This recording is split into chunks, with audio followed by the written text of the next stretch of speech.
بسم اللہ الرحمن الرحیم۔ زندگی کے اندر کسی قسم کی برکت چاہیے، اسے فکری برکت چاہیے، اسے کردار اور قول میں برکت چاہیے، اس کو مال و دولت میں برکت چاہیے، اس کو زندگی کی معیشت و معاشرت اور سیاست میں برکت چاہیے۔ زندگی کا کوئی بھی کارنر ہے، کوئی بھی زاویہ ہے، کوئی بھی رویہ ہے، اگر برکتیں اس کی تمنا حقیقی بن جائے تو یہ برکتیں اس کو مل سکتی ہیں تو صرف قرآن سے مل سکتی ہیں۔ اللہ عز و جلال اس لیے قرآن مجید میں فرماتے ہیں کتاب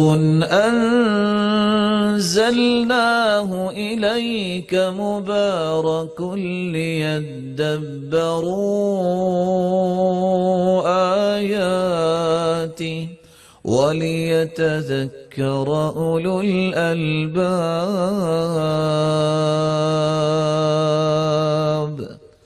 ہم نے برکتوں والی کتاب تمہاری طرف نازل کی ہے اے میرے محبوب، لیکن برکتیں ملیں گی اس کو جس پہ غور کرتا ہے، غور و فکر کے ساتھ تبصر و تدبر کی گتھیاں سلجھاتا ہے، سوچتا ہے اور سمجھتا ہے یہ قرآن مجھ سے مطالبہ کیا کر رہا ہے۔ آجری کے قول کے مطابق جہاں وہ متقین کا تذکرہ پڑھتا ہے رک جاتا ہے اور یہ پوچھتا ہے اپنے آپ سے، دعا کرتا ہے اللہ سے، متى اکون من المتقین، اللہ یہ تو متقین ہوئے، میں متقین کے صف میں کیسے کھڑا ہو سکتا ہوں۔ فائزین کا تذکرہ پڑھتا ہے، رک جاتا ہے، دعا کرتا ہے، متى اکون من الفائزین۔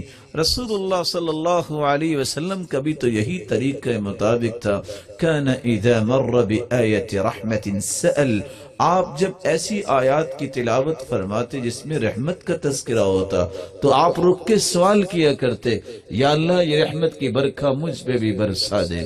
وَإِذَا مَرَّ بِآیَةِ عَذَابٍ تَعَوَّذ، جب عذاب کی آیتوں کو پڑھتے تو رک جاتے، اللہ کی پناہ طلب کرتے۔ وَإِذَا مَرَّ بِآیَةٍ فِيهَا تَنزِیہُ اللَّهِ سَبَّحَ، جب ایسی آیات کی تلاوت فرماتے جہاں اللہ کی پاکی کو بیان کیا گیا ہوتا تو رک کے اللہ کی تعریف اور حمد و ثنا کیا کرتے تھے۔ وَهَذَا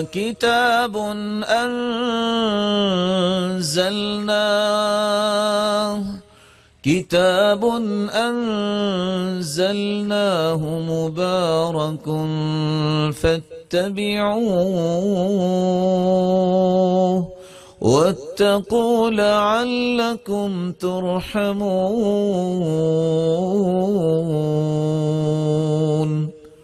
اس کتاب کو مبارک ہم نے بنا کے نازل کیا ہے، لیکن اس کی برکتوں کو سمیٹنے والا وہی شخص ہے۔ فاتبعو، اس کی اتباع کرو، اس کو سمجھو کہ یہ قرآن ہم سے کیا مطالبہ کرتا ہے۔ جس کا حکم دے دے قرآن اس کو قبول کر لو، جس سے منع کر دے اس سے رک جاؤ، ایسی برکتیں آئیں گی، ایسی تمہاری زندگی بابرکت بنے گی، ایسے تمہارے معاملات بابرکت ہوں گے جہاں تک تمہاری عقل پرواز نہیں کر سکتی۔ اللہ تمہیں اتنی برکتوں سے نوازیں گے، لیکن شرط یہ ہے اس قرآن کو سمجھ کے پڑھو، اس قرآن کی اتباع کرو، پیروی کرو، پھر دیکھنا کہ برکتیں آتی کتنی ہیں۔ اللہ عز و جلال نے جو وعدے کیے ہیں، انہ کان وعدہ مأتیا، اللہ کے وعدے تو سچے ہوئے ہیں۔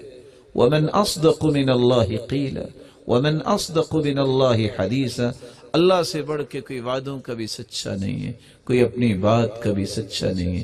یقین کر لیجئے برکتیں ملیں گی تو اس قرآن سے ملیں گی۔ اس لیے سلف صالحین کہتے ہیں جب تھوڑی سی مجھے پریشانی ہوتی میں قرآن کھول کے بیٹھ جاتا ہوں، جب میرے مال میں کوئی کمی ہوتی میں قرآن کی منزل بڑھا دیتا ہوں، اللہ فراوانی کر دیتے ہیں۔ مزید ضرورتیں سامنے آتی میں اور ایک پارہ بڑھا دیتا ہوں، جتنی منزل بڑھاتا جاتا ہوں اتنی اللہ کی رحمتوں کے دروازے کھلتے ہی جاتے ہیں۔ یہ کتاب برکت ہے، یقین کر لیجئے، یقین کے بغیر کام نہیں بنتا۔ اللہ کے رسول نے فرمایا تھا صلاح اول هذه الامہ بالزہد والیقین، اس امت کے پہلے لوگوں کو اللہ نے عطا کیا تو یقین کی وجہ سے عطا کیا، ان کے اندر زہد تھا، یقین تھا۔ وَيَهْلَكُ آخِرُهَا بِالْبُخْلِ وَالْأَمَلِ، اور امت کے آخری لوگ اگر ہلاک ہوں گے تو لمبی امیدوں کے پیچھے پڑ جائیں گے، بخل کو پسند کریں گے، اور اللہ کے رسول نے فرمایا تھا وَأَيُّ دَاءٍ أَدْوَى مِنَ الْبُخْلِ، بلا بخل سے بڑھ کے دنیا میں اور بیماری ہے کون سی؟ اللہ مجھے اور آپ کو ہر قسم کے بخل سے محفوظ فرمائے۔